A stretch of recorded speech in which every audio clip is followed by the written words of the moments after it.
오늘의 K리그 구독자 여러분 안녕하세요. K리그를 사랑하지만 승부 예측이 너무나 약한 축구 해설가 송영주입니다. A매치 기간 동안 많이 힘드셨죠? 답답하셨죠?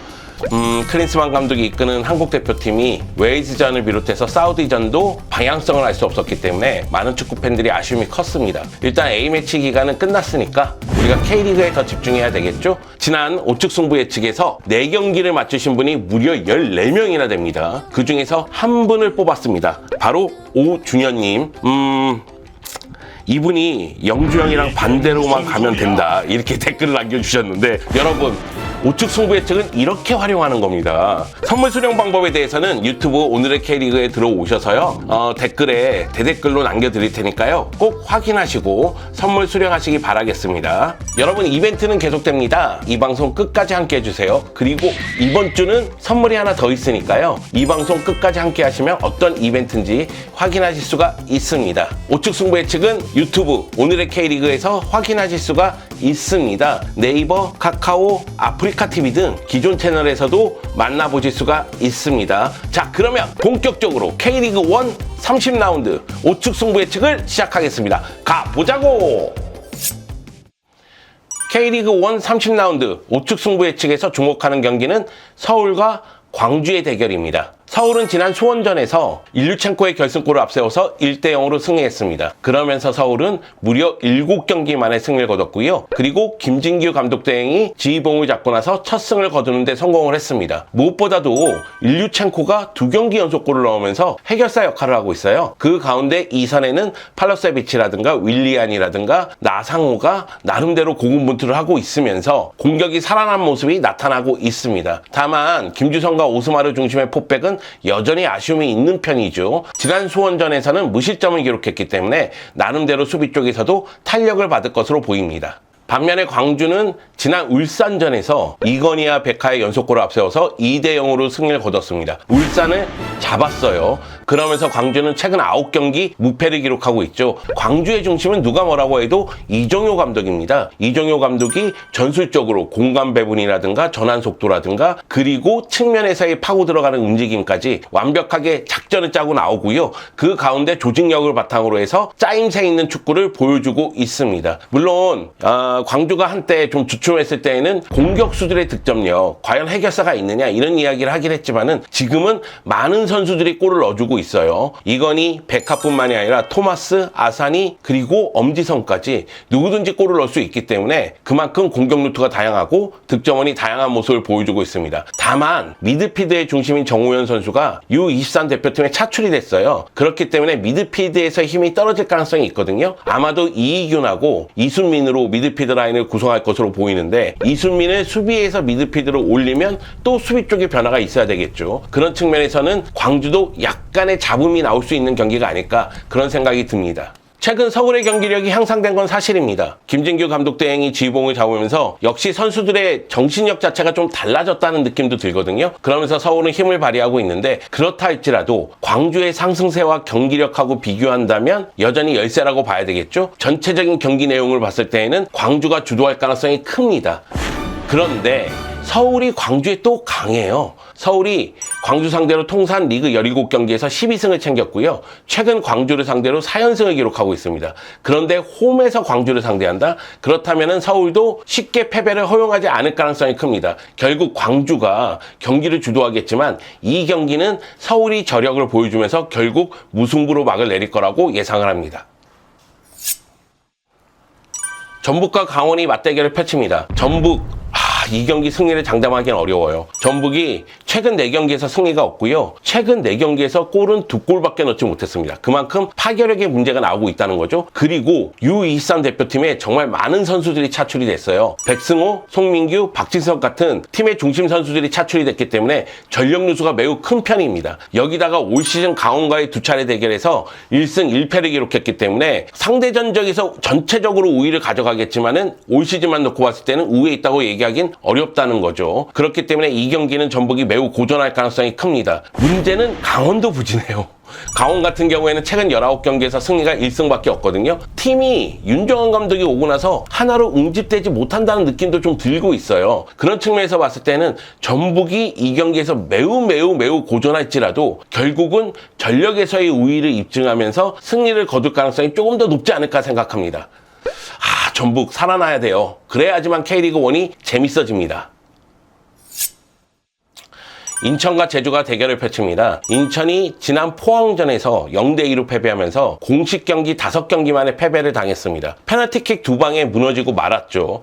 그런데 인천 같은 경우에는 여전히 저는 힘을 발휘할 거라고 생각을 해요. 왜 그러냐면 조성환 감독이 3-4-3 또는 3-5-2 포메이션을 바탕으로 해서 측면에서의 연계 플레이로 상대 수비를 파괴하는 힘이 상당히 좋아졌거든요. 여기다가 최전방에 무고사, 제르소, 천성훈 같은 선수들이 있고 미드필더 라인에서는 이명주, 김도혁, 문지환 같은 선수들이 워낙에 잘해주고 있거든요. 여기다가 제주 같은 경우에는 지금 흐름이 좋지 못합니다. 물론 제주는 최근 4경기에서 2골밖에 실점하지 않으면서 수비의 안정감을 어느 정도 찾아가고는 있어요. 하지만은 승리를 거두는 데는 어려움을 겪고 있는 상태입니다. 인천의 스타일을 생각했을 때 제주가 라인을 내리면 고생할 가능성이 매우 농후합니다. 그렇다 할지라도 워낙에 빠른 공격수들이 있으니까 그 선수들이 뒷공간으로 파고들면서 골을 넣을 수 있을 거란 생각이 들거든요. 그런 측면에서 인천에게 한 표를 던지도록 하겠습니다. 인천의 승리를 예상합니다. 포항과 수원FC가 만납니다. 포항 강하죠. 강합니다. 네, 지난 인천전에서 페널티킥 2방을 앞세워서 2대0으로 승리를 거뒀거든요. 그러면서 최근 8경기 무패를 기록하고 있습니다. 포항 같은 경우에도 팀의 에이스라고 할 수 있는 고용준 선수가 23세 이하 대표팀에 차출이 됐어요. 그런데 저는 전력 누수가 크다는 느낌은 안 듭니다. 왜냐면 고용준 선수가 부상일 때에도 포항은 고용준 선수의 빈자리를 잘 메웠었거든요. 여기다가 최전방의 제카가 최근 3경기에서 3골을 넣고 있습니다. 제카는 도우미 역할도 잘하는데 해결사 역할도 하고 있거든요. 그리고 이선 공격은 여전히 위력적입니다. 그런데 수원FC 같은 경우에도 최근 5경기에서 3승을 챙기면서 나름대로 힘을 발휘하고 있습니다. 그 중심에는 미드필더로 내려온 이승우가 있죠. 이승우와 윤빛가람이 고군분투하면서 나름대로 힘을 발휘하고 있는데요. 특히 이승우 선수는 영양가가 높은 골을 계속해서 기록하고 있습니다. 그렇다 할지라도 역시 수비력에서의 차이는 무시할 수가 없고요. 포항이 역시 수원FC를 제압할 거라고 생각을 합니다. 포항의 승리를 예상하도록 하겠습니다. 울산이 하필이면 대전을 만나요.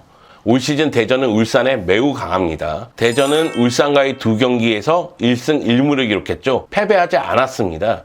물론 지금 대전의 상황이 좋다고 얘기하긴 어려워요. 대전 같은 경우에는 최근 5경기에서 1승 1무 3패로 고전을 하고 있거든요. 그런데 A매치 기간 동안 나름대로 전지훈련을 가서 빡세게 훈련을 했다고 합니다. 그렇기 때문에 조직력이 좀 더 올라가지 않았을까라는 생각이 들고 또 공격 쪽에서 티아고는 무섭죠. 무섭습니다. 그렇기 때문에 대전의 경기력은 무시할 수가 없다는 거죠. 여기에 울산이 지금 상황이 안 좋습니다. 울산은 최근 8경기에서 승리가 2승밖에 없습니다. 그 정도로 흔들리고 있는데요. 박용우 선수가 떠나면서 미드필더가 흔들렸는데 그 가운데 공격수들이 침묵하고 있습니다. 그러다 보니까 울산이 상대를 제압하는 힘이 떨어지고 말았죠. 이 가운데 지금 양팀이 붙었거든요. 대전이 올 시즌 울산에게 강하다는 사실, 그거는 무시할 수 없기 때문에 이 경기 무승부로 끝나지 않을까요?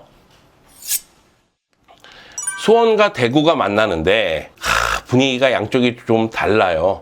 수원 같은 경우에는 지난 서울전에서 패배하면서 최근 2연패를 기록했죠. 최근 5경기에서 1승 1무 3패입니다. 광주전에서 0대4로 패배하면서 수비의 문제를 노출했고 최근 5경기에서 2골밖에 넣지 못하면서 공격 쪽의 문제도 노출한 상태입니다. 그렇기 때문에 수원 입장에서는 피하고 싶은 상대 대구를 지금 만났다는 점이 좀 아쉬움이 있죠. 대구 같은 경우에는 최근 2연승을 기록했는데 지난 강원전에서도 세징야가 결승골을 넣으면서 1대0으로 승리를 거뒀어요. 문제는 뭐냐면은 조진우 선수가 징계로 이 경기에 못 나오는데 황재원 선수가 U23 대표팀에 차출됐다는 거죠. 수비 라인의 변화가 은근히 클 수도 있다는 얘기가 되고, 그러면 대구도 수비 쪽에서 문제를 드러낼 수 있다는 이야기가 됩니다. 그럼에도 불구하고 저는 대구의 승리를 예상합니다. 왜냐면 최근 대구가 수원에 매우 강해요. 수원 상대로 3경기에서 무패고요. 수원 원정에서 6경기 무패입니다. 그렇기 때문에 대구가 수원 원정에서 승리를 거둘 가능성이 커 보입니다.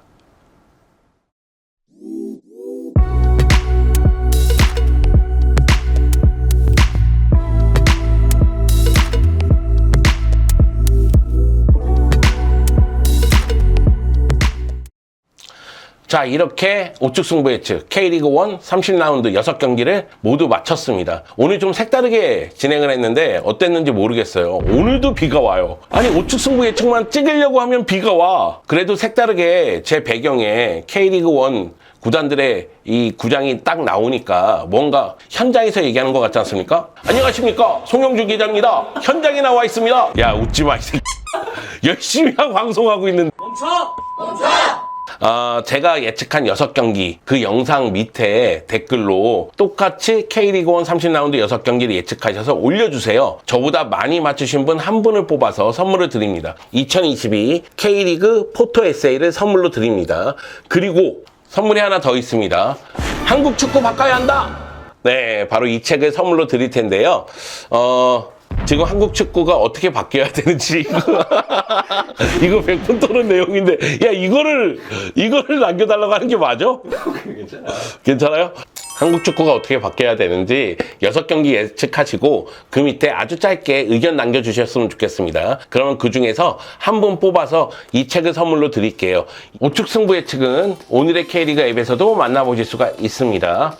비가 오는 날 이렇게 계속해서 찍다 보니까 좀 우울해지고, 그리고 이렇게 내부에서 찍으면 뭔가 후줄근해 보여. 나 이 티셔츠 막 다 늘어난 것처럼 보이고. 진짜 화창한 날 뵙도록 하겠습니다. 화창한 날 예쁜 모습으로 여러분을 찾아뵐게요. See you later. 그래도 경기장에 있는 것 같아서 좋았지?